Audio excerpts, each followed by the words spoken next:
Hello guys, আসসালামু আলাইকুম। রাস্তা দিয়ে যাচ্ছিলাম, হঠাৎ দেখতে পারলাম যে এই মহিলাটার সঙ্গে অমানবিক আচরণ করা হচ্ছে, নির্যাতন করা হচ্ছে। কিছু সংখ্যক ছেলেরা তাকে টানাটানি করছে এবং মহিলাটির আত্মনায় এলাকা ভারী হয়ে যাচ্ছে।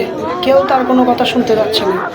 আমি ক্যামেরা ভিডিও করতে যাচ্ছিলাম, তখন তারা আমার উপরে তেড়ে আসছে যে ভিডিও করা যাবে না। কেন এরকম করতেছে সে বলতেছে না, ওরা যে কেন তাকে এরকম নির্যাতন করা হচ্ছে, শেষে নিয়ে যাওয়া হচ্ছে, অমানবিক নির্যাতন কেন করা হচ্ছে। রাস্তাঘাটে এরকম করে একটা মহিলাকে হেস্তন করা কি ঠিক হতে পারে? সে অপরাধ করতে পারছে, অপরাধ করেছে, কিন্তু তার জন্য কি তাকে এরকম করে নিজেরাই নির্যাতন করতে পারে? তারা আইনের আশ্রয় নিতে পারত, 999 ফোন দিতে পারত, কিন্তু কারো কোনো কথা শুনতেছে না। কিছু কিছু প্রভাবশালী ছেলেপেলেরা আছে, তারা কাউকে তক্কাই করে না।